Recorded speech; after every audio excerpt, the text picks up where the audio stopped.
Hello दोस्तों, welcome to my channel PR knowledge centre. आप लोगों का स्वागत है मेरे चैनल पे। आज मैं लाई हूँ इकोनॉमी का लेक्चर नंबर 6। तो आपको पता ही है सारे सब्जेक्ट मैं करवा रही हूँ घटना चक्र में और सर मिलके। तो जल्दी ही आपके कंप्लीट होने वाला है। तो 2-3 सब्जेक्ट तो कंप्लीट हो चुके हैं। ज्योग्राफी भी 1-2 दिन में कंप्लीट हो जाएगा और आपका हिस्ट्री क्या बोलते हैं, साइंस और एनवायरनमेंट ये कंप्लीट हो चुका है। प्लेलिस्ट बनी हुई है, आप जाइए कंप्लीट वीडियो देखिए। और साथ ही साथ हिंदी का लेक्चर भी कंप्लीट हो चुका है। तो हिंदी अगर आप की तरह प्रिपरेशन करें तो 6 टॉपिक आपका कंप्लीट करा दिया गया है। तो जाइए उसको प्लेलिस्ट बना हुआ देखिए और एंजॉय करिए और अपनी प्रिपरेशन को मजबूत करिए और एग्जाम जल्दी से जल्दी दीजिए, अपना सिलेक्शन पाइए। ठीक है, चलिए स्टार्ट करते हैं।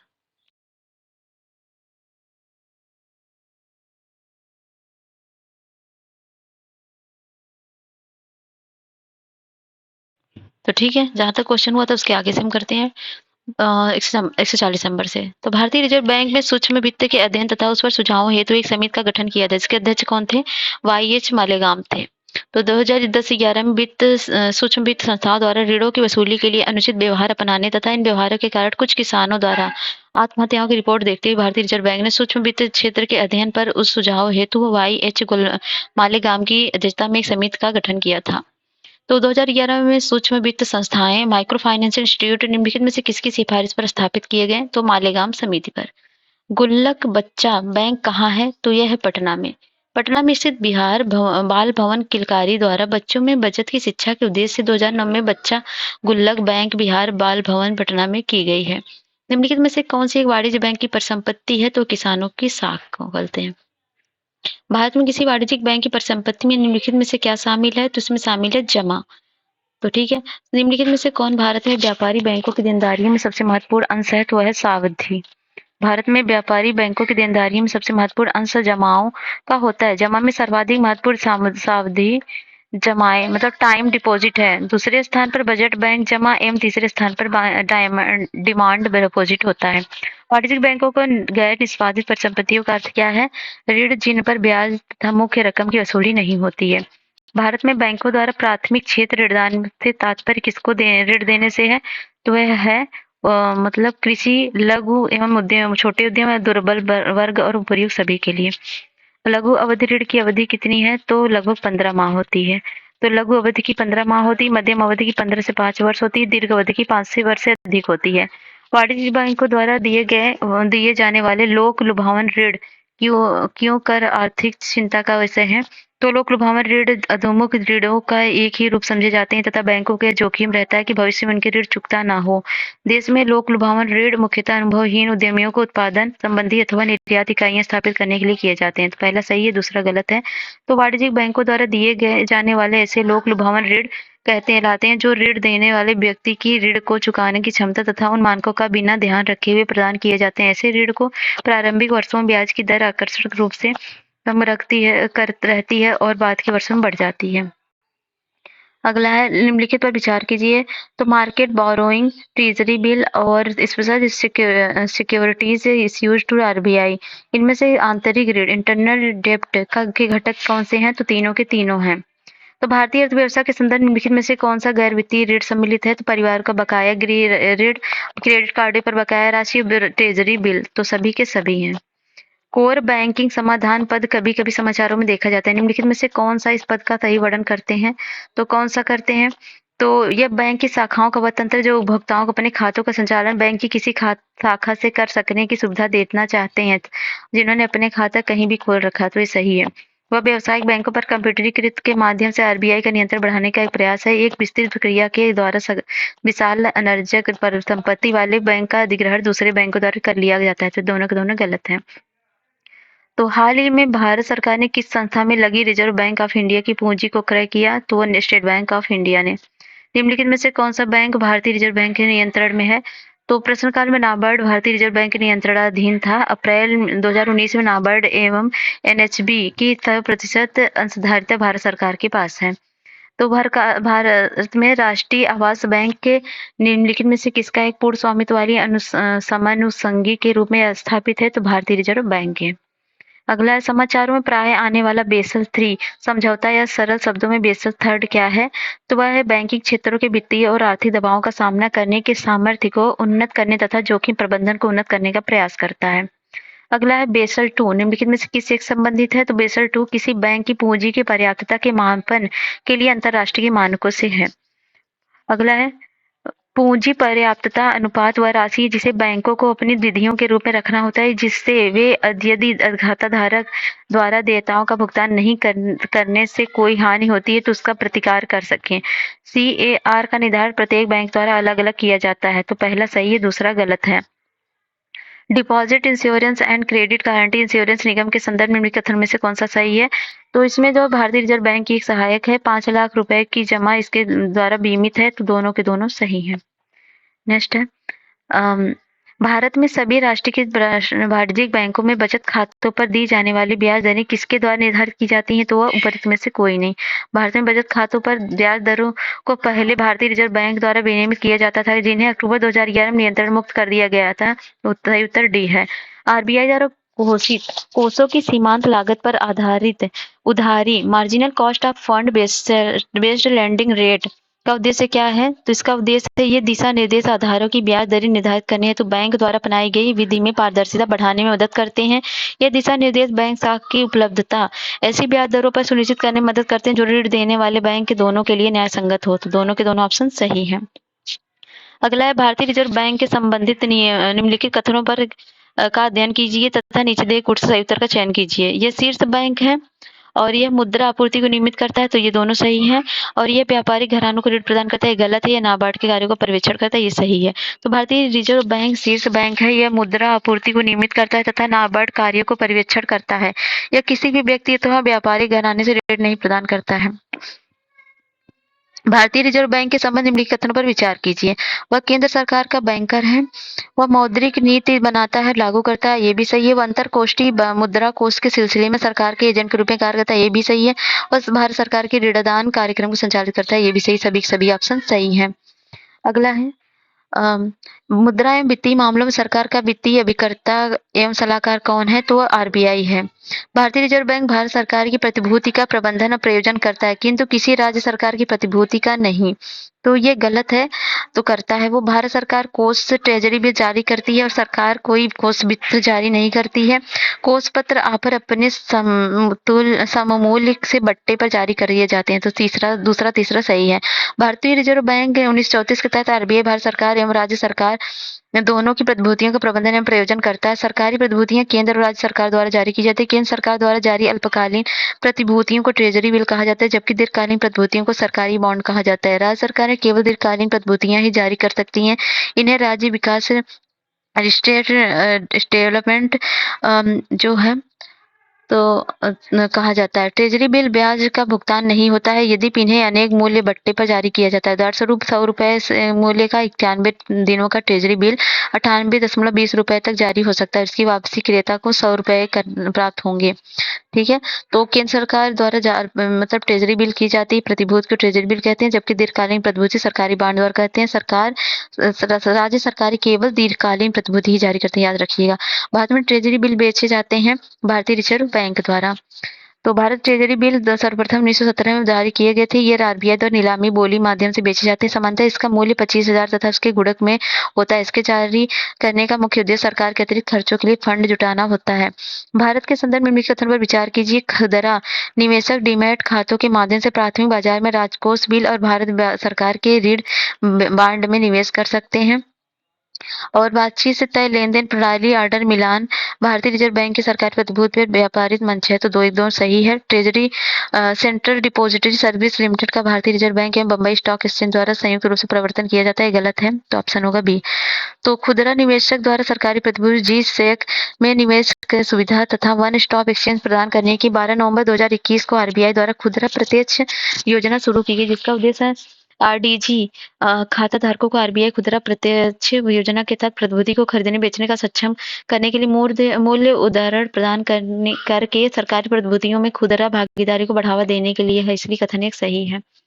तो तीसरा गलत है, क्योंकि प्रारंभ में बॉम्बे स्टॉक एक्सचेंज द्वारा प्रवर्तित किया जाता रहा था, लेकिन न कि भारतीय रिजर्व बैंक द्वारा। बाद के वर्षों में बॉम्बे स्टॉक एक्सचेंज द्वारा अपनी हिस्सेदारी HDFC बैंक, कैनरा बैंक और आदि को बेच दी गई। अतः तीन सही नहीं है। किस राज्य सरकार के व्यापार का संचालन भारतीय रिजर्व बैंक नहीं करता? नागालैंड, जम्मू कश्मीर। तो जम्मू कश्मीर। और जम्मू कश्मीर राज्य सरकार द्वारा आरबीआई के साथ जनवरी 2011 में समझौता किया गया था। 1 अप्रैल 2011 से प्रभावी हुआ था। इस समझौते के तहत जम्मू और कश्मीर बैंक को आरबीआई के एजेंट के तौर पर वहाँ की सरकार के सामान्य बैंकिंग व्यापार के संचालन हेतु नियुक्त किया गया था। जम्मू और कश्मीर के पुनर्गठन और इसके 2 संघ राज क्षेत्रों में विभाजन के पश्चात अब जम्मू और कश्मीर बैंक आरबीआई के एजेंट के तौर पर इन दोनों संघ राज्य क्षेत्रों में बैंकिंग व्यापार का संचालन करता है। निम्नलिखित में से कौन से मामलों में भारतीय रिजर्व बैंक वाणिज्यिक बैंकों को नियंत्रित करता है? परिसंपत्तियों की तरलता में, शाखा विस्तार में, बैंकों का विलय में, बैंकों का समापन में। तो डी सही है। निम्नलिखित में से कौन सा कथन सही नहीं है? आरबीआई की स्थापना 1949 में हुई थी। आरबीआई का मुख्यालय कहाँ पर स्थित है? तो मुंबई में स्थित है। भारतीय रिजर्व बैंक की स्थापना कब हुई? तो 1935 में। बैंकरों का बैंक कौन है? तो रिजर्व बैंक है। भारत में विदेशी विनिमय संचय का रखरखाव किसके द्वारा किया जाता है? तो ये reserve bank of India RBI द्वारा। भारत में व्यावसायिक बैंकों द्वारा साख सृजन का नियंत्रण निम्नलिखित में कौन करता है? तो भारतीय रिजर्व बैंक करता है। भारत में अंतिम उधारदाता के रूप में केंद्रीय बैंक के कार्य में समानता निम्नलिखित में से क्या सम्मिलित है? अन्य स्रोतों से ऋण प्राप्ति में विफल होने पर व्यापार एवं उद्योग निकायों को ऋण प्रदान करना, और अस्थायी संकट के समय बैंकों के लिए संचालन निधि उपलब्ध कराना। तो ये दूसरा सही है। बजटीय घाटों के वित्तीयन के लिए सरकारों को ऋण देना, ये गलत है। तो इसका एक्सप्लेनेशन पढ़ लीजिए। भारतीय रिजर्व बैंक के बारे में निम्न में से कौन सा कथन सही नहीं है? तो सभी प्रकार करेंसी जारी करता है, गलत है, क्योंकि भारतीय रिजर्व बैंक 1 रुपए को नोट को छोड़कर भारत में विभिन्न वर्ग मूल्य वर्ग के नोटों को जारी करता है। 1 रुपए के नोट्स का निर्गमन भारत सरकार द्वारा किया जाता है, जिस पर वित्त मंत्रालय के सचिव का हस्ताक्षर होता है। 1 रुपए के नोट पर हस्ताक्षर किसका होता है? तो वित्त मंत्रालय के सचिव का। निम्न में से कौन सा भारतीय रिजर्व बैंक का कार्य नहीं है? तो साख सृजन करना ये नहीं, साख नियंत्रण है, अनुसूचित वाणिज्य बैंकों को शिखर संस्था के रूप में मौद्रिक नीति का निर्माण है। तो क्रेडिट क्रिएशन का कार्य वाणिज्यिक बैंकों के द्वारा किया जाता है, जबकि शेष कार्य आरबीआई द्वारा। निम्नलिखित में से कौन है भारतीय रिजर्व बैंक का कार्य नहीं है? तो विदेशी व्यापार का नियमन ये नहीं है। करेंसी नियमन, साख का नियमन, देश के विदेशी विनिमय कोषों की रखवाली प्रबंधन ये है। भारतीय रिजर्व बैंक के बैंकरों के बैंक के रूप में भी कार्य करता है। इसका अर्थ है निम्नलिखित में से कौन सा है? तो अन्य आरबीआई के पास अपनी जमा संचित रखते हैं। आरबीआई के समय आरबीआई वाणिज्यिक बैंकों को ऋण देता है। आरबीआई वाणिज्यिक बैंकों को मौद्रिक विषयों पर परामर्श देता है। तीनों के तीनों सही हैं। निम्नलिखित में से कौन सा बैंक भारत का केंद्रीय बैंक है? तो है रिजर्व बैंक ऑफ इंडिया। मौद्रिक नीति है राजकोषीय नीति का पूरक। राजकोषीय नीति के विपरीत मंदी ये सब नहीं है। तो मौद्रिक नीति राजकोषीय नीति की पूरक होती है। मौद्रिक नीति ऐसी प्रक्रिया जिसकी मदद से रिजर्व बैंक अर्थव्यवस्था में पैसे की आपूर्ति को नियंत्रित करता है। रिजर्व बैंक ब्याज दरों को घटाकर अर्थव्यवस्था में नकदी का अनुपात बढ़ाता है तथा ब्याज दरों को बढ़ाकर अर्थव्यवस्था में नकदी का अनुपात घटाता है। मुद्रा की तरलता का अनुपात की मांग को प्रभावित करता है। मौद्रिक नीति प्रभावी मांग को नियंत्रित करने के हेतु प्रत्यक्ष उपाय भी है। निम्नलिखित में से कौन सा मौद्रिक नीति का उद्देश्य नहीं है? तो आय एवं परिसंपत्तियों का सामूहिक वितरण। मौद्रिक नीति का निर्माण भारत में कौन करता है? तो मौद्रिक नीति का निर्माण भारत में रिजर्व बैंक ऑफ इंडिया द्वारा किया जाता था पहले। अब 2016 में मौद्रिक नीति का निर्धारण मौद्रिक नीति समिति द्वारा किया जाता है। भारत में निम्नलिखित में से कौन मुद्रास्फीति को नियंत्रित करने की स्थिरता बनाए रखने के लिए उत्तरदायी है? तो वह है भारतीय रिजर्व बैंक। मौद्रिक नीति समिति का संबंध इनमें से कथनों में से किससे है? मतलब कौन सा सही है? तो ये आरबीआई के मानक ब्याज दरों को निर्धारित करती है, सही है। यह एक 12 सदस्यीय निकाय है जिसमें आरबीआई गवर्नर शामिल है। प्रत्येक वर्ष इसका पुनर्गठन होता है, गलत है। यह वित्त मंत्री की अध्यक्षता में कार्य करता है, ये भी गलत है। तो केवल एक सही है। एमपीसी भारत सरकार द्वारा नीति दरों या रेपो, रिवर्स रेपो, अस्थायी जमा पूंजी दर आदि के निर्माण एवं समीक्षा के लिए संगठित 6 सदस्यीय समिति है, जिसे वित्त अधिनियम 2016 द्वारा संशोधित आरबीआई एक्ट 1934 द्वारा 45 जेडबी के तहत वैधानिक संस्था का ढांचा प्रदान किया गया। इस समिति के रिजर्व बैंक के गवर्नर सहित 3 प्रतिनिधियों तथा सरकार द्वारा नामित 3 प्रतिनिधियों का प्रावधान किया गया है। वर्तमान में 6 सदस्यीय समिति में आरबीआई के गवर्नर शक्तिकांत दास के अलावा डॉक्टर माइकल देवव्रत पात्रा और डॉक्टर राजीव रंजन प्रोजेआर और डॉक्टर वर्मा आशिम और डॉक्टर गोयल एवं डॉक्टर शशांक भिगे सदस्य के रूप में मनोनीत हैं। समिति में सरकार के प्रतिनिधियों का कार्यकाल 4 वर्ष तथा समिति की बैठक में कम से कम 1 वर्ष में 4 बार आयोजित होने का प्रावधान है। भारतीय मुद्रा एवं साख नियंत्रण किया जाता है आरबीआई द्वारा। नेक्स्ट, निम्नलिखित में से कौन भारत में चयनात्मक उधार नियंत्रण का साधन नहीं है? तो वेरिएबल रिजर्व रेशियो नहीं है। बाकी यहाँ पर देख लीजिए। परिणामतः साख नियंत्रण की विधि निम्नलिखित में से कौन सी नहीं है? तो साख की राशनिंग। खुले बाजार की कार्रवाई समाहित होती है, ये होती है साख नियंत्रण की परिणात्मक विधियों में। भारतीय अर्थव्यवस्था के संदर्भ में इनके कथनों पर विचार कीजिए। तो ये तो बैंक दर को प्रभावित करता है और खुली बाजार कार्रवाई ओपन मार्केट ऑपरेशन को। तो ये पब्लिक डेप्ट नहीं है, पब्लिक रेवेन्यू भी नहीं है, तो हो गया ऑप्शन सी। अगला, भारतीय रिजर्व बैंक के ओपन मार्केट ऑपरेशन से आशय क्या है? सिक्योरिटीज में व्यापार करना। अगला 154 भारतीय अर्थव्यवस्था के संदर्भ में खुला बाजार प्रचालन किसे निर्दिष्ट करता है? तो आरबीआई द्वारा सरकारी प्रतिभूतियों का क्रय विक्रय को। 4 आरक्षण अनुपात और खुला बाजार कार्रवाई किसके साधन है? तो यह है मुद्रा नीति के। नीचे दिए गए कथन कारण है। ऑपरेशन ट्विस्ट के अंतर्गत आरबीआई एक ही समय में अल्पकल्पित प्रतिभूतियों को बेचकर दीर्घकालीन प्रतिभूतियों को खरीदता है। इस ऑपरेशन का मुख्य उद्देश्य दीर्घकालीन निवेश को बढ़ावा देना है। तो कथन कारण सही कारण कथन की व्याख्या कर रहा है। जुलाई 2020 में घरेलू मांग में तेजी लाने, निवेशकों को लुभाने तथा सुस्त पड़ी अर्थव्यवस्था को रफ्तार देने के उद्देश्य से रिजर्व बैंक ऑफ इंडिया ने ऑपरेशन ट्विस्ट शुरू किया। इसके तहत रिजर्व बैंक ने सरकार से 10,000 करोड़ रुपए का दीर्घकालिक सरकारी बॉन्ड की खरीद की तथा उतनी ही रकम के अल्पकालीन ट्रेजरी बिलों की बिक्री की। इससे अर्थव्यवस्था में दीर्घकालीन निवेश को बढ़ावा मिला और 2019 में रिजर्व बैंक ने रेपो दर में से 35 बेसिस पॉइंट्स की कटौती की, लेकिन बैंकों ने इसका अत्यधिक लाभ लोगों तक नहीं पहुंचाया। यही कारण था कि भारतीय रिजर्व बैंक ऑपरेशन ट्विस्ट की मदद से आर्थिक सुस्ती दूर करने की कोशिश में लगा। और ऑपरेशन ट्विस्ट एक मौद्रिक नीति है जिसे पहली बार अमेरिका फेडरल रिजर्व ने प्रयोग किया था। निम्नलिखित उपायों में से किनके परिणाम स्वरूप अर्थव्यवस्था में मुद्रा आपूर्ति में वृद्धि होगी? तो केंद्रीय बैंक द्वारा लोगों ने सरकारी प्रतिभूतियों का क्रय किया। सरकार द्वारा केंद्रीय बैंक से ऋण लिया गया ऋण। तो 1-3 सही है। तो लोगों द्वारा वाणिज्यिक बैंकों में जमा की गई करेंसी केंद्रीय बैंकों द्वारा लोगों को सरकारी प्रतिभूतियों का विक्रय, एक सब गलत है। यहाँ पर लीजिए, निम्नलिखित उपायों पर विचार करें जिन्हें आरबीआई अर्थव्यवस्था में मुद्रास्फीति को नियंत्रित करने के लिए प्रयोग में लाता है। तो वह कौन सा है? तो बैंक दर में वृद्धि करता है और नगद आरक्षित अनुपात में वृद्धि करेगा और संवैधानिक तरलता अनुपात में वृद्धि करेगा। सरकारी प्रतिभूतियों का क्रय नहीं करेगा। मुद्रास्फीति तो हो जाएगा बी। अगला है, वो तरलता कम करने के लिए सरकारी प्रतिभूतियों की बिक्री करता है।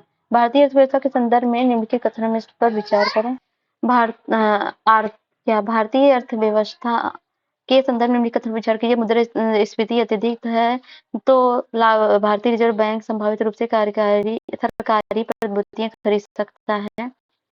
तो गलत है। यदि रुपए का तेजी से मूल्यह्रास हो रहा है तो आरबीआई बाजार में डॉलरों की संभावित रूप से विक्रय कर सकता है।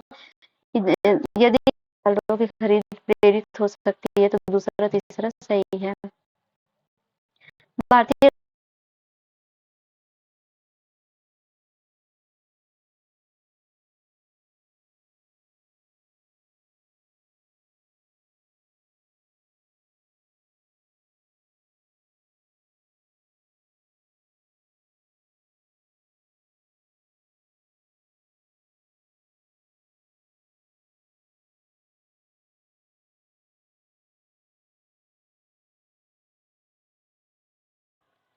निम्नलिखित में से कौन सी पारिभाषिक शब्दावली उस क्रियाविधि को इंगित करती है जिसके माध्यम से वाणिज्यिक बैंक सरकार को उधार देता है? तो वह सांविधिक तरलता अनुपात, स्टैट्यूटरी लिक्विडिटी रेशियो। अगला, जब भारतीय रिजर्व बैंक सांविधिक नकदी अनुपात को 50 आधार अंक कम कर देता है तो निम्नलिखित से क्या होने की संभावना होती है? तो होती है अनुसूचित वाणिज्यिक बैंक अपने उधार देने की दर को घटा सकते हैं। बैंकों को अपने रोस्टेड शेष और कुल परिसंपत्तियों के मध्य एक निश्चित अनुपात रखना पड़ता है, इसे कहते हैं एसएलआर। निम्नलिखित में से किसी भारतीय रिजर्व बैंक द्वारा निर्धारित नहीं किया जाता तो वह है पीएलआर। अगला, सीमांत अस्थायी सुविधा दर तथा निवल मांग और सावधि देयताएं पदबंध कभी कभी समाचार में आते रहते हैं। उनका प्रयोग किसके संबंध में किया जाता है? तो है बैंक कार्य के रूप में। अगला, यदि आरबीआई प्रसारवादी मौद्रिक नीति का अनुसरण करने का निर्णय लेता है तो निम्नलिखित में से क्या नहीं है? तो वह नहीं है सीमांत अस्थायी सुविधा दर को बढ़ाना, वैधानिक तरलता अनुपात को घटाकर उसे अनुकूलित करना, ये है। और ये बैंक दर को घटाना तथा रेपो रेट को घटाना, ये भी है। तो ऑप्शन हो गया बी। ठीक है। और किसी अर्थव्यवस्था में यदि ब्याज की दर को घटाया जाता है तो क्या होता है? तो अर्थव्यवस्था में निवेश व्यय को बढ़ाएगा। तो भारतीय वित्तीय क्षेत्र में सुधार में शामिल है सीआरआर और एसएलआर को कम करना, बीमा क्षेत्र में निजी कंपनियों का प्रेस ब्याज दर और अविनियमन और प्रयोग सभी, तो सभी के सभी शामिल हैं। जब से भारत में आर्थिक सुधार कार्यक्रम चलाए गए हैं तब से बैंकों के वैधानिक तरलता अनुपात तथा नगद कोष अनुपात के संदर्भ में निम्नलिखित कथनों में से कौन सा सही है? तो दोनों एसएलआर और सीआरआर में कमी की गई है। अगला, भारतीय रिजर्व बैंक के पास विभिन्न व्यावसायिक बैंकों की कुल जमा एवं आरक्षित राशि का निर्धारित भाग क्या कहलाता है? तो नगद आरक्षित अनुपात कहलाता है।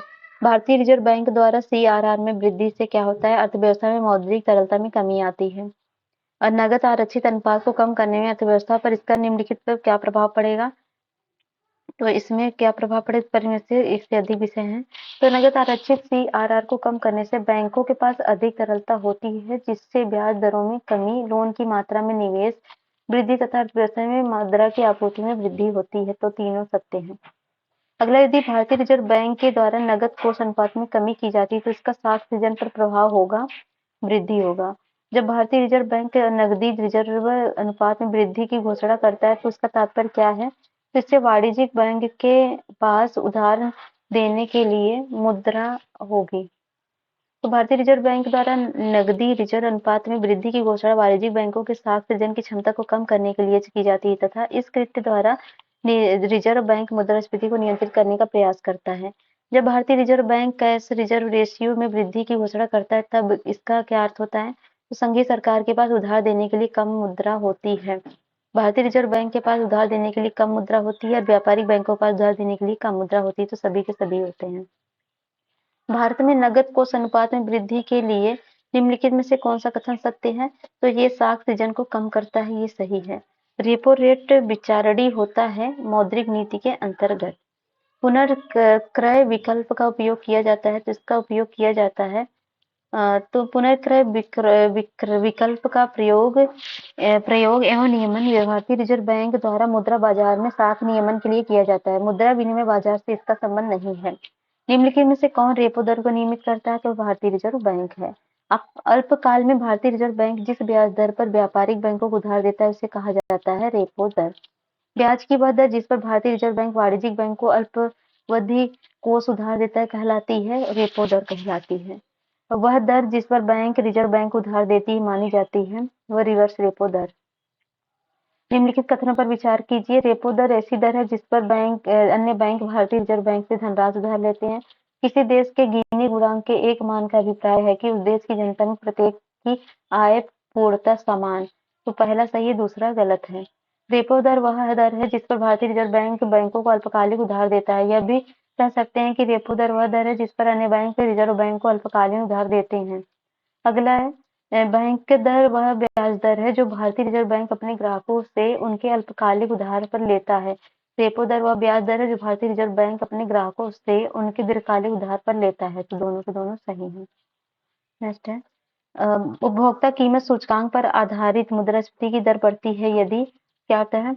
तो मुद्रास्फीति में मांग पक्ष महत्वपूर्ण होता है। मौद्रिक नीति के प्रश्नगत चारों उपकरणों के साथ मुद्रास्फीति का विक्रमानुपाती संबंध होता है। अतः रेपो दर वह तथा वैधानिक तरलता अनुपात में वृद्धि होना मुद्रास्फीति में कमी लाएगा, जबकि रिवर्स रेपो दर एवं बैंक दर में कमी मुद्रास्फीति की दर को बढ़ाएगी। अतः विकल्प ए और सी दोनों सही उत्तर होंगे।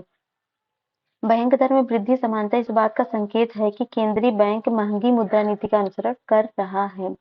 भारतीय रिजर्व बैंक के बैंक दर कम करने के फलस्वरूप क्या होता है? बाजार की तरलता बढ़ जाती है। अगला है बैंक दर ब्याज की वह दर है जिस पर भारतीय रिजर्व बैंक वाणिज्यिक बैंकों के बिलों की पुनर्कटौती करता है। बैंक दर का आशय क्या है? तो इसमें जो है तो इसमें से कोई ऑप्शन सही नहीं है। बैंक दर का आशय है उपरोक्त में से कोई नहीं, उपरोक्त में से एक से अधिक। तो यहाँ पर पढ़ लीजिए। बैंक दर जिस रेट पर भारतीय रिजर्व बैंक वाणिज्यिक बैंकों प्रतिभूतियों को पुनर्कटौती करता है, सामान्य अर्थ पर वह दर है जिस पर रिजर्व बैंक वाणिज्यिक बैंकों को ऋण प्रदान करता है। पढ़ लीजिए इसको। बैंक दर से अभिप्राय उस ब्याज दर से है जो भारतीय रिजर्व बैंक व्यापारिक बैंकों को दिए जाने वाले ऋणों पर ली जाती है। अगला है पिछले एक वर्ष अर्थात जून 2010 से 2011 के मध्य repo rate reverse repo rate में अंतर की कोटि रही है तो रही है 1%।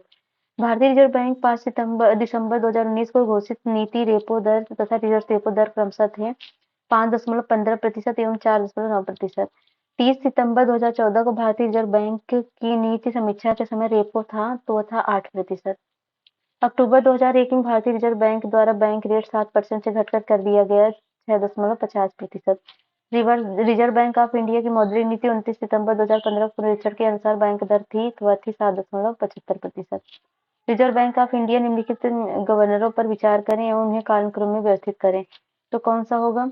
तो होगा पहले होगा डॉक्टर आई जी पटेल, उसके बाद डॉक्टर मनमोहन सिंह, फिर रंगराजन और फिर सुब्बा राव।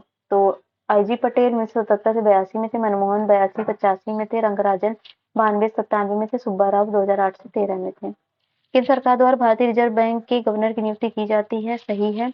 भारतीय संविधान के कतिपय प्रावधान केंद्र सरकार को जनहित में आरबीआई के निर्देश देने का अधिकार देती, गलत है। आरबीआई का गवर्नर अपना अधिकार आरबीआई अधिनियम से प्राप्त करता है, दोनों सही है। निम्नलिखित में से कौन भारतीय रिजर्व बैंक का गवर्नर नहीं रहा है? तो राजा जी चलाया नहीं रहे, बाकी देख लीजिए सब थे।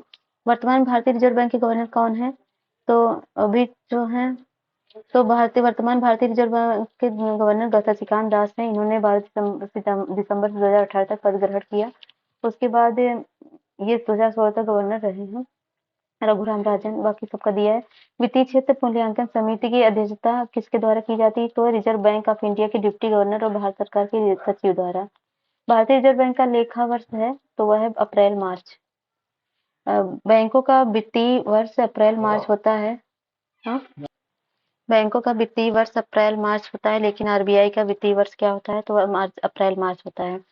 विनिमय साध्य विलेख अधिनियम प्रभावकारी हुआ तो ये हुआ 1882 में। निम्नांकित में से कौन अन्य भिन्न है? तो UTI bank financial services, state of bank of India, Uttar Pradesh राज्य वित्तीय निगम। तो प्रश्न 4 विकल्प में से किसी न किसी आधार पर अन्य 3 में से भिन्नता है। यूटीआई जहां एक म्यूचुअल फंड कंपनी है, वहीं अन्य जो है वित्तीय उपलब्ध कराने वाली संस्थाएं। केंद्र बैंक फाइनेंशियल सर्विसेज जहां सार्वजनिक क्षेत्र के लिए बैंक, कैनरा बैंक, अनुषंगिक, तो सभी अलग है। कंपनी अंश पर मर्यादित होने का अर्थ क्या है? धारकों का उत्तरदायित्व सीमित होना। निम्नलिखित में से कौन सी सीमित देयता साझेदारी का फर्म की विशेषता नहीं है? तो साझेदारी 20 से कम होनी चाहिए। एक अंतरराष्ट्रीय वित्तीय सेवा केंद्र स्थापित किया गया है तो गांधीनगर में। भारत का औद्योगिक वित्त निगम किस रूप में कार्य करता है? तो कार्य करता है एक विकास बैंक के रूप में। अगला है, भारत में औद्योगिक वित्त के क्षेत्र में सर्वोच्च संस्था है तो वह है भारतीय औद्योगिक विकास बैंक। निम्नलिखित पर ध्यान दीजिए। भारत का औद्योगिक वित्त निगम, भारत का औद्योगिक ऋणादान और निवेश निगम और भारतीय औद्योगिक विकास बैंक और यूनियन ट्रस्ट ऑफ इंडिया। तो इसमें जो 1, 2, 4, 3 होगा। तो भारतीय तो इनका तो 1948 में हुआ था। Indian finance corporation of India तो आईएफसीआई का, industrial credit of investment corporation ICICI की स्थापना 1955 में, और इंडस्ट्रियल डेवलपमेंट बैंक इडबी का 1964 में, और यूनाइटेड ट्रस्ट यूटीआई का 1964 में हुआ था।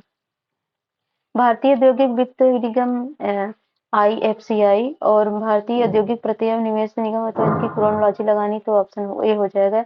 आईएफसीआई 1948, आईसीआईसीआई 1955 और ईडीबी जो है 1964 और नाबार्ड जो है 1982 में हुआ था।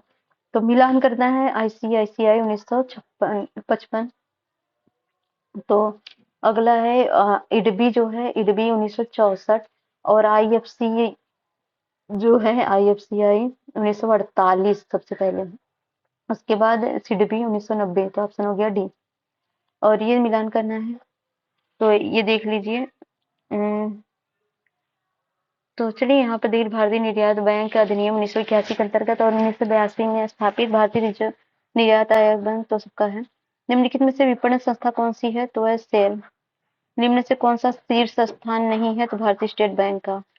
तो स्थापना के वर्ष के अनुसार निम्न को बढ़ते हुए क्रम में व्यवस्थित कीजिए। एलआईसी, इडबी और सेबी और यूटीआई। तो इसमें जो होगा एलआईसी 1956 में हुआ था और यूटीआई जो था वो 1956 में ही हुआ था। 1963 में यूटीआई और 64 में हुई थी। भारतीय औद्योगिक इडबी की जुलाई 1964 में हुई थी संस्था के रूप में।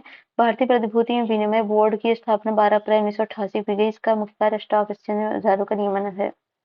भारतीय जीवन बीमा निगम की स्थापना कब हुई थी? तो 1956 में हुई थी। भारत सरकार द्वारा बीमा नियामक विकास प्राधिकरण की स्थापना कब हुई थी? 2000 में हुई थी। तो अगला है, भारत सरकार बीमा व्यवसाय के नियमन के लिए गठित किया गया तो इंश्योरेंस नियमन एवं विकास प्राधिकरण का। इरडा नियमन करती है तो बीमा कंपनियों की।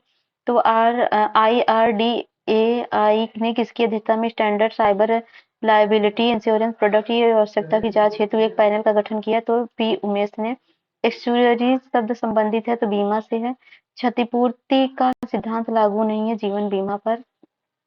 भारत में भविष्य निधि है संविदा आधारित बचत। प्रोविडेंट फंड संविदा आधारित बचत भविष्य निधि सार्वजनिक क्षेत्र कर्मचारियों के आय का वह भाग है जिसे संविदा के आधार पर सरकार के पास जमा करना पड़ता है। ध्यातव्य है कि भविष्य निधि सरकार की आय नहीं अपितु दायित्व है। राज्य भविष्य निधि के अंतर्गत सरकार को मुद्रा पाती है, उसको जमा किया जाता है सार्वजनिक लेखा निधि में। भारतीय संविधान के अंदर के सरकार 3 प्रकार की निधियों का व्यवस्था है। भारत की संचयी निधि, भारत की सार्वजनिक लेखा और भारत की आकस्मिक निधि। राज्य भविष्य निधि के अंतर्गत भारत सरकार को जो धन पाती है उसको सार्वजनिक लेखा निधि में जमा करती है। भारत निम्नलिखित में किस संस्था का महत्व सर्वाधिक कम हुआ है? तो वह पेंशन फंड का। भारत में पेंशन फंड का महत्व क्रमशः कम हो गया क्योंकि वेंचर व्यापारी प्राय अपनी पूंजी उपलब्धकर्ता पर निर्भर होते हैं। बैंक प्राय अपने सहयोगी संस्थाओं में निवेश करना चाहते हैं। अगला है, भारत में निम्नलिखित में से कौन सा वायदा बाजार आयोग द्वारा विनियमित होता है? तो है चीन्स फ्यूचर्स व्यापार। निम्नलिखित में से कौन सी संस्था भारत में सहयोग निधियों का नियमन करती है? तो है सेबी। तो सेबी अधिनियम पारित हुआ था 1992 में। निम्नलिखित में से कौन भारत के शेयर बाजार के अंतर्गत नियंत्रित होता है? तो वह होता है सेबी। तो भारत में शेयर बाजारों के लिए मुख्य नियंत्रक का कार्य निम्न से कौन संगठन करता है? तो वह करता है भारतीय प्रतिभूति एवं विनिमय बोर्ड। अगला, भारतीय पूंजी बाजार घोटालों की पुनरावृत्ति को रोकने के लिए भारत सरकार ने किस नियामक शक्ति को सौंपी? तो सेबी को। निम्नलिखित में से कौन शेयर बाजार की क्रियाओं के नियंत्रण संबंधित है? तो है सेबी। निजी क्षेत्र के साझा कोष को भारत में अनुमति मिली तो मिली थी 1993 को। तो निजी छात्रा के कोष को भारत में अनुमति 1993 में मिली और 1993 पंजीकृत होने वाला कोठारी पायनियर पहला निजी क्षेत्र का साझा कोष था। नेक्स्ट है, हाल में यूनिट स्कीम 1964 चर्चा का विषय रही क्योंकि इसका शुद्ध मूल्य शेयर बाजार में लंबी मंदी के कारण काफी कम हो गया। भारतीय यूनिट ट्रस्ट का उद्देश्य है अपनी आय का लाभ लघु विनियोजकों को प्रदान करना, धन को इस प्रकार विनियोजित करना जिससे औद्योगिक विकास का संवर्धन हो, लोगों की बजट को एकत्र करना, उपयुक्त सभी। भारत में निम्नलिखित में से कौन सा सबसे बड़ा म्यूचुअल फंड संगठन है? तो एसबीआई म्यूचुअल फंड है। भारत के राष्ट्रीय शेयर बाजार का मुख्यालय कहाँ है? तो मुंबई में है। National of exchange of India प्रवर्तक हैं तो भारतीय स्टेट बैंक के, एलआईसी और जीआईसी और आईडीबी का। और है, सेंसेक्स बम्बई स्टॉक एक्सचेंज में उपलब्ध 50 अधिकतम महत्वपूर्ण स्टॉकों पर आधारित है। सेंसेक्स के परिकलन के लिए सभी सेंसेक्स स्टॉकों को अनुपातिक भारित दी गई। न्यूयॉर्क स्टॉक एक्सचेंज विश्व की सबसे पुरानी स्टॉक एक्सचेंज है, केवल दूसरा सही है। कर लीजिए एक्सप्लेनेशन। समृद्धि सूचकांक में चढ़ावा का तात्पर्य क्या है? बम्बई शेयर बाजार के साथ पंजीकृत एक कंपनी समूह के शेयरों के मूल्य में समग्र चढ़ाव है। सेंसेक्स बॉम्बे स्टॉक एक्सचेंज का प्रचलन सूचकांक बीएसआई में सूचीबद्ध किसकी ब्लू चिप कंपनियों में इसका मापन होता है? तो वो होता है 30। बीएसई सेंसेक्स शेयर बाजार में उतार चढ़ाव का एक सूचकांक। इस सूचकांक में जितनी कंपनियों को सम्मिलित किया जाता है उनकी संख्या कितनी है? तो 30 है। मार्च 2014 तक बॉम्बे एक्सचेंज के ग्रीनेस सूचकांक कंपनियों की संख्या थी तो 25 थी। तो बीएसई के इंडेक्स में कितनी कंपनियां शामिल हैं? तो वो है 25। वर्ष 2001 के दौरान भारत के निम्नलिखित प्रमुख शेयर बाजार में सर्वाधिक कारोबार करने वाला बाजार है तो वह है राष्ट्रीय शेयर बाजार। भारतीय शेयर बाजार में उतार चढ़ाव का कारण है विदेशी कोषों का अंतर प्रवाह और बाह्य प्रवाह, विदेशी पूंजी बाजार में उच्चावचन और मौद्रिक नीति में परिवर्तन। तो तीनों के तीनों हैं। दलाल स्ट्रीट स्थित है तो मुंबई में स्थित है। अगला है, शब्द बुल तथा बियर किस व्यापार से जुड़े हैं? तो शेयर बाजार से हैं। तो बुल तथा बियर बाजार के शब्द हैं जिनकी हिंदी होती है तेजड़िया और मदड़िया। तो जो व्यक्ति शेयर की कीमत बढ़ाना चाहता है उसे बुल कहते हैं तथा जो व्यक्ति शेयर की कीमत गिराना चाहता है उसे मंदड़िया कहते हैं। वित्तीय निवेशकों के विशेष व्यवहार में मंदड़िया शब्द किसका द्योतक है? तो निवेशक को यह महसूस कराता है कि अमुक प्रतिभूति की कीमत गिरने वाली है। सेंसेक्स एक्सचेंज में निम्नलिखित में से कौन सा सट्टेबाजी नहीं है? तो दलाल। तो तेजड़िया, मंदड़िया और स्टैग तथा लैंडमार्क के 4 प्रकार के सट्टेबाज कार्य करते हैं।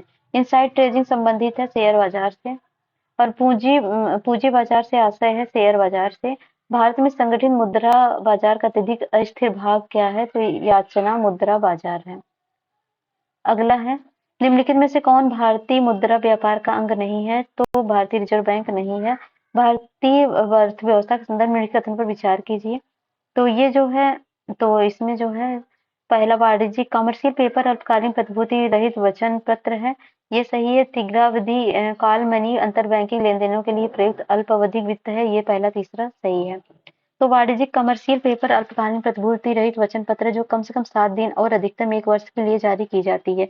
जमा प्रमाण पत्र एक पराक्रम्य मुद्रा बाजार साधन है और ये एक निर्दिष्ट समय अवधि के लिए बैंक या अन्य पात्र वित्तीय संस्था में जमा किए गए धन के विरुद्ध एक प्रॉमिसरी नोट के रूप में जारी किया जाता है। ये फेडरल डिपॉजिटरी इंश्योरेंस कॉर्पोरेशन द्वारा जारी किया जाता है। अतः कथन दो सही नहीं है। शीघ्रावधि द्रव्य ऐसे वित्त को कहते हैं जो लघु अवधि का होता है, जिसे मांगे जाने पर चुकता करना होता है। इसका उपयोग अंतर बैंक लेन-देन में होता है। अतः कथन 3 सही है।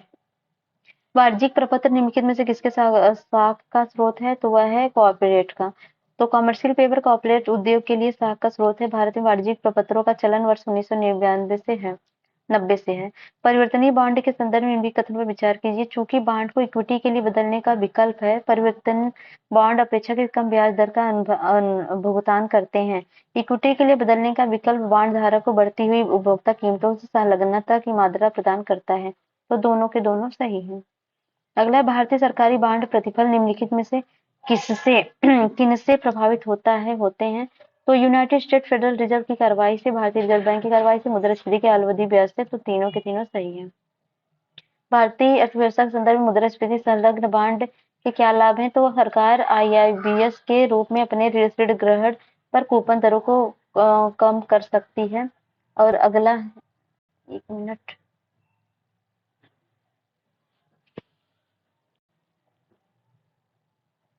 क्या हो गया भाई?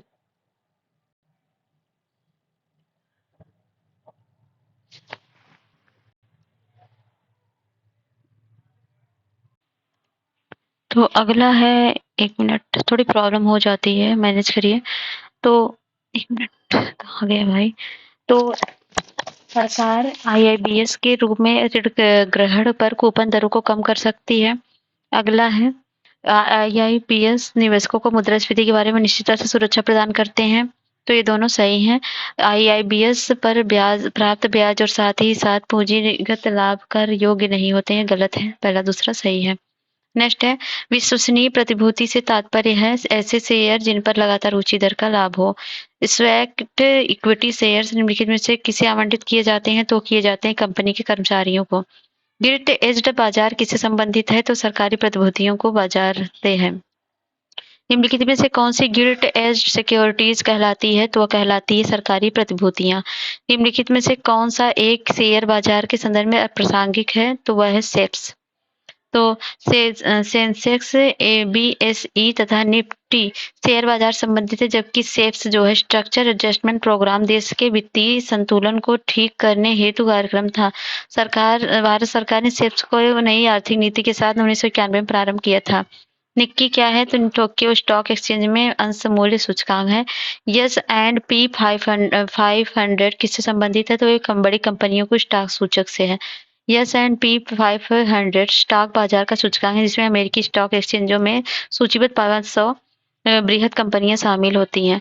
निम्नलिखित में से कौन सा एकदम सही है? तो डॉव जोन्स न्यूयॉर्क, ये गलत है। हैंग सेंग सियोल और एफटीएसई 100 लंदन। तो ये पहला और तीसरा सही है और ये जो है गलत है, हैंग सेंस। तो ठीक है, हैंग सेंग हांगकांग से संबंधित है। तो नेक्स्ट है, ये है निम्नलिखित युगों पर थे कौन सा एक सम्मिलित नहीं है? जापान निक्की, तो सही है। सिंगापुर सक्काम, ये गलत है। यूके एफटीएसई, ये सही है। यूएसए नास्डॉक, ये सही है। तो विकल्प बी को छोड़कर सभी सम्मिलित है। सिंगापुर सूचकांक जो है ये स्कॉम्प संघाई स्टॉक एक्सचेंज कंपोजिट इंडेक्स है। निम्नलिखित में कौन ब्रांड इंडेक्स से संबंधित है? तो है कच्चे तेल की कीमत। निम्न 4 देशों की अर्थव्यवस्था में से किसी एक की मार्केट कैप का परिमाण उसके जीडीपी से अधिक है? तो है भारत का। कंपनी द्वारा लाभांश की घोषणा की जाती है अभिदत्त पूंजी पर। किसी कंपनी ने डिबेंचर धारक उसके लेनदार होते हैं। अगला, स्वामित्व के आधार पर निम्नलिखित में से कौन सा एक अन्य से भिन्न है? तो वह कंपनी का ऋण पत्र। कंपनी के तुलन पत्र से है कंपनी की परिसंपत्तियों, देयताओं के आकार संगठन को बताना संभव हो। तो प्रथम भूमि विकास बैंक की स्थापना 1920 में हुई थी, अवस्थित था झांग में। भूमि विकास बैंक किसानों को ऋण उपलब्ध कराता है, ये कराता है लंबी अवधि के लिए। भूमि विकास बैंक का कौन सा कार्य सत्य है? तो दीर्घकालीन ऋण कृषकों को उपलब्ध कराना। अगला है, निम्न में से कौन सा बैंक कृषि हेतु दीर्घकालीन ऋण देता है? तो है भूमि विकास बैंक। भूमि विकास बैंक का भाग है सहकारी साख संरचना का। अगला है केंद्रीय सहकारी बैंकों का कार्यक्षेत्र है जनपद स्तर पर। सहकारी साख समितियों का ढांचा है त्रिस्तरीय। निम्न में से कौन जनपद स्तर पर कार्यरत है? तो वह है केंद्रीय सहकारी बैंक। भारत में शहरी सहकारी बैंकों के संदर्भ निम्नलिखित कथन पर विचार कीजिए। राज्य सरकारों द्वारा स्थापित स्थानीय मंडल द्वारा उनका पर्यवेक्षण एवं नियमन किया जाता है। वे इक्विटी शेयर और अधिमान शेयर जारी कर सकते हैं। उन्हें 1966 में संशोधित द्वारा बैंक कार्य विनियमन अधिनियम 1949 के कार्य क्षेत्र में लाया गया। तो दूसरा तीसरा सही है बी। नेक्स्ट है, ये पढ़ लीजिएगा पूरा अच्छे से। मार्च 2012 में भारत शहरी सहकारी बैंकों की संख्या कितनी थी? तो शहरी सहकारी बैंक 2005 के बाद मजबूती से उभरा जब रिजर्व बैंक ने इस क्षेत्र के पुनरुद्धार के लिए एक विजन दस्तावेज की कल्पना की। इस दस्तावेज के माध्यम से रिजर्व बैंक ने व्यवहार शहरी सहकारी बैंकों के विलय समामेलन और लाभकारी सहकारी बैंकों की निकासी के उद्देश्य से एक बहुपरतीय विनियामक और पर्यवेक्षी दृष्टिकोण निर्धारित समेकन की इस प्रक्रिया के कारण शहरी सहकारी बैंकों की संख्या में निरंतर कमी आई। तो उपभोक्ता सहकारी भंडार स्थापित किए जाते हैं सदस्यों द्वारा। निम्नलिखित में से कौन सा प्रत्यक्ष वित्त का स्रोत नहीं है? तो नाबार्ड, स्टेट बैंक और क्षेत्रीय ग्रामीण बैंक, इलाहाबाद बैंक, ये सब कोई नहीं है। तो सभी संस्थाएं प्रत्यक्ष वित्त के स्रोत है, मतलब सभी के सभी हैं। हालांकि नाबार्ड द्वारा नागरिकों को प्रत्यक्ष वित्त नहीं उपलब्ध कराया जाता। राष्ट्रीय कृषि ग्रामीण विकास बैंक की स्थापना किस पंचवर्षीय योजना की अवधि में की गई थी? तो की गई थी छठी में। राष्ट्रीय कृषि और ग्रामीण विकास बैंक की स्थापना छठी पंचवर्षीय योजना 1980 से 85 में जुलाई 1982 में की गई। इसका मुख्यालय मुंबई में है। यह कृषि शाख के क्षेत्र में शीर्षस्थ संस्था है। भारत में कृषि पुनर्वित्त प्रदान करने के लिए शिखर स्तर के बैंक का नाम क्या है? तो कृषि तथा ग्रामीण विकास बैंक है। अगला, भारत में कृषि के लिए पुनर्वित्त प्रदान करने वाला सर्वोच्च बैंक कौन सा है? तो नाबार्ड है। किस वर्ष में नाबार्ड की स्थापना हुई? तो 1982 में हुई। नाबार्ड अस्तित्व में आया तो 1982 में। निम्न में से नाबार्ड का मुख्यालय कहाँ है? तो मुंबई में है। कृषि एवं ग्रामीण विकास क्रियाओं की सभी प्रकार की साख आवश्यकताओं की पूर्ति वाली एकमात्र संस्था क्या है? नाबार्ड है। नाबार्ड के संबंध में निम्नलिखित कथनों पर विचार कीजिए। नाबार्ड संसद के अधिनियम द्वारा वर्ष 1982 में स्थापित हुआ। यह केवल कृषि के लिए साख की सुविधा प्रदान करता है। तो केवल एक सही है, दूसरा गलत है। तो नाबार्ड पुनर्वित्त प्रदान करता है कृषि तथा ग्रामीण विकास के लिए। भारत में कृषि को वित्त देने वाली शीर्ष संस्था है तो यह नाबार्ड है। कृषि साख के क्षेत्र में शीर्ष संस्था कौन सी है? नाबार्ड है। कृषि क्षेत्र के शीर्ष बैंक है नाबार्ड। कृषि वित्त एवं पुनर्वित्त में से सबसे बड़ी संस्था कौन सी है? तो नाबार्ड है। नाबार्ड संबंधित है तो वह संबंधित है राष्ट्रीय कृषि तथा ग्रामीण विकास बैंक से। भारत में नाबार्ड बैंक पुनर्वित्त उपलब्ध नहीं कराता निर्यात आयात बैंक को। ग्रामीण अधोसंरचना विकास निधि कार्यक्रम के क्रियान्वयन के लिए नोडल एजेंसी है नाबार्ड। वर्ष 1995-96 में स्थापित ग्रामीण अवस्थापन विकास रीडफ RIDF या ग्रामीण अधोसंरचना विकास RIDF कार्यक्रम के क्रियान्वयन हेतु नोडल एजेंसी नाबार्ड है। प्रथम क्षेत्रीय ग्रामीण बैंक की स्थापना किस वर्ष की गई? तो 1975 में। तो 2 अक्टूबर 1975 को 5 क्षेत्रीय ग्रामीण बैंक स्थापित किए गए, जो मुरादाबाद उत्तर प्रदेश, गोरखपुर उत्तर प्रदेश, भिवानी हरियाणा, जयपुर राजस्थान और मालदा पश्चिम बंगाल में। भारत में क्षेत्रीय ग्रामीण बैंकों की स्थापना हुई थी 1975 में। निम्नलिखित में से कौन क्षेत्रीय ग्रामीण बैंक का कार्य नहीं है? तो भारतीय कृषि पुनर्वित्त निगम के कार्यों को ले लेना, ये नहीं है। लघु एवं सीमांत कृषकों को साख प्रदान करना है। ग्रामीण के क्षेत्रों में सामान्य लोगों को साख प्रदान करना है। अनुसूचित व्यापारी बैंकों का पूरक है। ग्रामीण परिवारों के निम्नलिखित में से कौन सीधी ऋण सुविधा प्रदान करते हैं? तो वह है क्षेत्रीय ग्रामीण बैंक और भूमि विकास बैंक। दूसरा नहीं है, तो ऑप्शन हो गया सी। ग्रामीण परिवारों को सीधे ऋण क्षेत्रीय ग्रामीण बैंक और भूमि विकास बैंक प्रदान करते हैं। नाबार्ड कृषि और ग्रामीण विकास हेतु एक शीर्ष बैंक है, यह सीधे ऋण नहीं प्रदान करता। निम्नलिखित घटनाओं पर विचार कीजिए, उन्हें कालक्रम में व्यवस्थित कीजिए। नाबार्ड की स्थापना 1982 में हुई थी और स्वयं सहायता समूह बैंक लिंकेज कार्यक्रम 1992-93 में, किसान क्रेडिट योजना 1998 में, क्षेत्रीय ग्रामीण बैंक 1975 में। अगला है, निम्नलिखित में से कौन सा स्वयं सहायता समूह बैंक लिंकेज कार्यक्रम कार्यान्वित करता है? तो वह नाबार्ड है। भंडारी समिति किस संबंधित है? तो वह है क्षेत्रीय बैंकों की पुनर्संरचना से। वित्तीय क्षेत्र के सुधार पर नरसिम्हा समिति ने किसे कम करने का सुझाव दिया? तो वो किया था SLR और CRR को। नरसिम्हा समिति संबंधित है बैंकिंग संरचना सुधार से। तो निम्नलिखित समिति में से किसने वित्तीय क्षेत्र सुधारों के विषय में विचार पर सुझाव दिए? तो वो थे नरसिम्हा समिति। भारत में वित्तीय क्षेत्रों के सुधार समिति 2008 के अध्यक्ष थे रघुराम राजन। रघुराम राजन कमेटी के निम्न में से किस विषय में संबंधित है? तो वह है आर्थिक क्षेत्र सुधार से। भारतीय रिजर्व बैंक द्वारा विमल जलान पैनल गठित किया गया था। नए बैंकों को लाइसेंस देने हेतु आवेदन पत्रों के सूक्ष्म परीक्षण के लिए। अगला है भारत के विनिवेश आयोग का प्रथम अध्यक्ष कौन था? तो वह थे जीवी रामकृष्ण। भारत सरकार द्वारा शेयर का पूंजी निवेश के लिए रंगराजन समिति की नियुक्ति कब की गई? तो की गई थी 1993 में। रंगराजन समिति का गठन किस लिए किया गया था? तो किया गया था विनिवेश के लिए। अभी हाल ही में वस्तुओं की थोक कीमत सूचकांक श्रेणी को संशोधित करने हेतु कार्यकारी समूह का अध्यक्ष बनाया गया, तो बनाया गया विजय सेन को। वित्तीय स्थिरता और विकास परिषद के संदर्भ में कथन पर विचार कीजिए। नीति आयोग का एक अंग है, गलत है। ये संघ वित्त मंत्री का इसका प्रमुख होता है। यह अर्थव्यवस्था के समष्टि सविवेक पर्यवेक्षण का अनुवीक्षण करता है, तो ये दोनों सही है। तो ऑप्शन सी हो गया। तो भारत सरकार द्वारा वित्तीय क्षेत्र के विकास को बढ़ावा देने के अंतर नियमित समन्वय को बढ़ावा तथा वित्तीय स्थिरता बनाए रखने की प्रणाली सुदृढ़ बनाने एवं इसे संस्थागत रूप से देने के उद्देश्य को 2010 में वित्तीय स्थिरता एवं विकास परिषद की स्थापना की गई। केंद्रीय वित्त मंत्री इसके अध्यक्ष होते हैं, जबकि वित्तीय नियामकों के प्रमुख वित्त सचिव, आर्थिक मामलों के सचिव, वित्तीय सेवा विभाग के सचिव तथा मुख्य आर्थिक सलाहकार इसके सदस्य होते हैं। अभी हाल में स्वाभिमान नाम से एक कार्यक्रम प्रारंभ किया गया। इसका उद्देश्य था ग्रामीण निर्धनों के घरों तक बैंकों को पहुंचाना। भारत में शुरू की गई स्वाभिमान योजना किससे संबंधित है? तो ग्रामीण बैंकिंग से।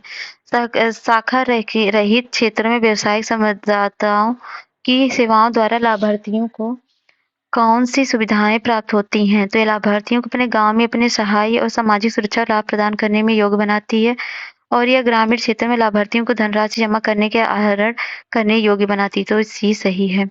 अगला है सरकार की संपूर्ण स्वर्ण बांड योजना एक स्वर्ण मुद्रीकरण योजना के उद्देश्य क्या है? तो ये है भारतीय गृहस्थों के पास निष्क्रिय पड़े स्वर्ण को अर्थव्यवस्था में लाना, ये सही है। स्वर्ण आभूषण क्षेत्र में एफडीआई को प्रोत्साहित करना, ये गलत है। स्वर्ण आयात में भारत की आयात निर्भरता को कमी लाना, ये सही है, तो ऑप्शन सी। तत्कालीन वित्त मंत्री अरुण जेटली ने 2015-16 में बजट भाषण पूर्व में चल रही स्वर्ण जमा योजना तथा स्वर्ण धातु ऋण योजना के स्थान पर स्वर्ण मुद्रीकरण योजना तथा संप्रभु स्वर्ण बांड योजना को प्रारंभ करने का प्रस्ताव दिया था। स्वर्ण मुद्रीकरण योजना भंडारित स्वर्ण को गतिशील बनाने की योजना होती है, जबकि संपूर्ण स्वर्ण बांड योजना नगद भुगतान द्वारा स्वर्ण मूल्य के बराबर वाले स्वर्ण बांडों की खरीद से संबंधित है। इन योजनाओं को समग्र उद्देश्य भारत के सकल घरेलू संस्थाओं में रखे स्वर्ण को गतिशील करके उन्हें उत्पादन गतिविधियों में लाना था। निम्नलिखित में से कौन सा किसान क्रेडिट कार्ड की स्कीम आच्छादित है? तो उपभोग साख एवं निवेश साख है। किसानों के हेतु किसान क्रेडिट कार्ड योजना शुरू की गई थी वर्ष 1998 और 99 में। भारत में बैंकिंग लोकपाल संस्था के संदर्भ में निम्नलिखित में से कौन सा कथन सही नहीं है? तो यह बैंक लोकपाल द्वारा पारित आदेश अंतिम और संबंधित पक्षों के लिए बाध्यकारी है। निम्न कथनों पर विचार कीजिए। भारत में साख क्षमता निर्धारक एजेंसी भारतीय रिजर्व बैंक द्वारा विनियमित होती है, तो ये गलत है। आईसीआरए नाम से जानी जाने वाली क्षमता निर्धारण एजेंसी एक पब्लिक लिमिटेड कंपनी है। ब्रिकवर्क रेटिंग तथा भारतीय साख क्षमता निर्धारण एजेंसी है, तो दुबी सही है। अगला है भारत में कौन क्रेडिट रेटिंग एजेंसी है? तो वह उपरोक्त सभी मतलब क्रिसिंग, केयर, इकरा, ये सभी है। नीचे दिए गए क्रेडिट रेटिंग एजेंसी विचार कीजिए तथा उन्हें कालक्रम में व्यवस्थित कीजिए। तो वह केयर 1993 का, और आईसीआर है 1991 का, और क्रिस्टल है ये मतलब क्रिस्टल है ये 1987 का। यहाँ पर दिया गया, तो ऑप्शन हो गया ए। क्रिसिल है, क्रिसिल कंपनी की साख पर स्थिर का मूल्यांकन करती है। और फिलिप्स चक्र किसके मध्य संबंध को व्यक्त करता है? तो मुद्रास्फीति एवं बेरोजगारी को। अगला है स्मार्ट मनी शब्द प्रयोग होता है तो क्रेडिट कार्ड में होता है। किसे प्लास्टिक मनी कहा जाता है? तो उसे क्रेडिट कार्ड को कहा जाता है। प्लास्टिक मनी शब्द लागू होता है तो मुख्यतः बैंकों द्वारा जारी क्रेडिट कार्ड्स के लिए होता है। और निम्नलिखित में से कौन पूर्व भुगतान उपकरण नहीं है? तो राष्ट्रीयकृत बैंक का साख पत्र। बाजार के अस्तित्व के लिए सबसे अनिवार्य क्या है? तो कीमतें हैं। बाजार एक आर्थिक प्रवृत्ति है जो निम्नलिखित में से किस ओर रुझान पैदा करती है? तो वह उपभोक्तावाद की ओर करती है। क्रेता का बाजार कहलाता है जहां मांग से पूर्ति अधिक होती है। तो ऐसा बाजार जहां विक्रेता क्रेता से अधिक होता है, क्रेता का बाजार कहलाता है। इस बाजार में पूर्ति मांग से अधिक होगी, फलस्वरूप वस्तुओं के मूल्य कम होंगे। नीलामी या गतिशील मूल्य निर्धारण बाजार उदाहरण किसके हैं? तो B2B वाणिज्य के और हैं या फिर C2C वाणिज्य के। नीलामी या गतिशील मूल्य निर्धारण बाजार में खरीदार प्रतिस्पर्धी बोलियां लगाते हैं। विक्रेता उसी समय प्रतिस्पर्धी प्रस्ताव प्रस्तुत करते हैं और मूल्य जिस पर विनिमय होता है उस उच्च मूल्य होता है जो खरीदार भुगतान करने को तैयार है और उससे मूल्य कम मूल्य जिसे एक विक्रेता स्वीकार करता है। ये प्रक्रिया ओवर द काउंटर बाजार प्रक्रिया से भिन्न होती है।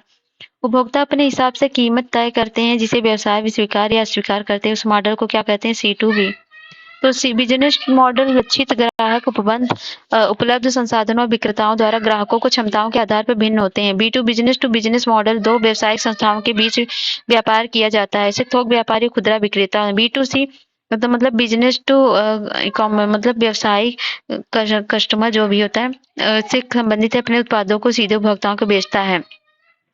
अगला क्वेश्चन है, सब्जी वाली फसलों के लिए कैसा बाजार उपयुक्त होता है? तो वो होता है अति अल्पकालीन बाजार। तो दैनिक अथवा अति अल्पकालीन बाजार यह बाजार होता है जिसमें विक्रेता को वस्तु की पूर्ति बढ़ाने का समय नहीं मिल पाता, अतः इस बाजार के मूल्य में केवल मांग से प्रभावित होता है। सामान्यतः नष्ट होने वाली वस्तुएं जैसे साग सब्जी मछली आदि हैं। अल्पकालीन बाजार ऐसे बाजार जिनमें दैनिक बाजार की अपेक्षा पूर्ति में वृद्धि कुछ सीमा तक ही की जा सकती है। दीर्घकालिक जिसमें मांग के घटने पर उत्पादक वस्तु की पूर्ति कम और मांग बढ़ने पर पूर्ति बढ़ा सकता है। अति दीर्घकालिक बाजार इसमें उत्पादक उपभोक्ता के स्वभाव, रुचि और फैशन के अनुसार वस्तु बनाता है। प्रतिपूर्ति अर्थशास्त्र अधिक जोर देता है उत्पादक के दृष्टिकोण पर। जब कुल उत्पाद स्थिर होता है तो सीमांत उत्पादन क्या होगा? तो शून्य होगा। एक उपभोक्ता साम्यावस्था में कहा जाता है यदि वह आय के एक निश्चित स्तर पर अपनी आवश्यकताओं को पूरा करने में सक्षम हो। निम्नलिखित कथन पर विचार कीजिए। इसकी स्थापन्य वस्तु की इस कीमत में वृद्धि हो तो ये पहला सही है, और इसकी कीमत घटती है तब होती है, तो 1-4 सही है। तो मांग के नियमन के अनुसार अन्य बातें सामने रखने पर किसी वस्तु की कीमत और उसकी मांग के बीच व्युत्क्रम उत्पन्न संबंध होता है। यदि किसी वस्तु की कीमत गिरती है तो उसकी बाजार में मांग बढ़ सकती है, क्योंकि किसी वस्तु की कीमत उसकी मांग की मात्रा के व्युत्क्रम संबंध रखता है। स्थिर मांग के साथ आपूर्ति में वृद्धि से पदार्थों की कीमत की संभावना पर सामान्यतः कैसे होगी? कितनी? तो होगी घटने की वजह से। तो वस्तु की मांग तथा वस्तु की कीमत में समानता, जबकि वस्तु की पूर्ति तथा वस्तु की कीमत में व्युत्क्रमानुपात होता है। अतः सामान्य बाजार और सामान्य वस्तु के संदर्भ में यदि स्थिर मांग के साथ आपूर्ति में वृद्धि हो तो कीमत घटने की संभावना होगी। यदि मांग बढ़ती है तो पूर्ति स्थिर रहती है तो कीमत बढ़ेगी। यदि मांग घटती है, पूर्ति स्थिर रहती है तो कीमत घटेगी। यदि मांग पूर्ति घटती है और मांग स्थिर रहती है तो कीमत बढ़ेगी। सामान्य कीमत स्तर पर बढ़ोतरी निम्नलिखित में किस कारणों से हो सकती है? तो होती है द्रव्य की पूर्ति वृद्धि में, उत्पादन के समग्र स्तर से गिरावट से, प्रभावी मांग से। तो ये तीनों सही हैं। द्रव्य पूर्ति यथावत रहने पर यदि द्रव्य की मांग में वृद्धि होती है तो ब्याज की दर में बढ़ोतरी वृद्धि होगी। सभी व्यापारी मूल्य बढ़ोतरी से लाभ कमाते हैं। मूल्य बढ़ोतरी के कारण ग्राहक को अपनी आवश्यकता में कटौती करनी पड़ती है। तो दोनों के दोनों सही, लेकिन व्याख्या नहीं कर रहे हैं। लाभ मात्रा अनुपात में सुधार निम्नलिखित में से किसके द्वारा किया जा सकता है? तो बिक्री कीमत में वृद्धि, बिक्री मिश्रण को बदलना, परिवर्तनशील लागत को कम करना। तो प्रयुक्त सभी होता है। सार्वजनिक वस्तुओं की कीमतों को निर्धारित हेतु छाया कीमतों की अवधारणा को किससे प्रतिपादित किया था? तो किया था जी टिनबर्गिन ने। तो यदि सरकार द्वारा कोई वस्तु जनता को निःशुल्क उपलब्ध कराई जाती है तो क्या होता है? विकल्प लागत को उत्पाद के उपभोक्ता से कम कर देने वाली जनता को आंतरिक कर दिया जाता है। व्यापार के संदर्भ में कथन पर विचार कौन सा सही है? ये मांग और आपूर्ति दोनों को प्रतिनिधित्व करता है, केवल मांग पक्ष से संबंधित है, तो केवल एक सही है, दूसरा गलत है। तो अगला है, वाणिज्य के संदर्भ में निम्नलिखित कथनों में से कौन सा कथन सही है? तो ये व्यवसाय का क्षेत्र है जिसमें विनिमय की सुविधा के लिए सभी बाधाओं को दूर करने में सहायता करता है। यह उपभोक्ताओं तथा उत्पादों को वितरित करने के कारकों से संबंधित है। दोनों के दोनों सही है। छत्तीसगढ़ राज्य ग्रामीण बैंक किस बैंक के अंतर्गत कार्य करता है? तो यह करता है स्टेट बैंक ऑफ इंडिया के अंतर्गत। तो यहाँ पर ये खत्म होता है। तो नेक्स्ट वीडियो हम सामाजिक विकास के बारे में करेंगे। चलिए मिलते हैं नेक्स्ट वीडियो में। तब तक जय हिंद, जय भारत।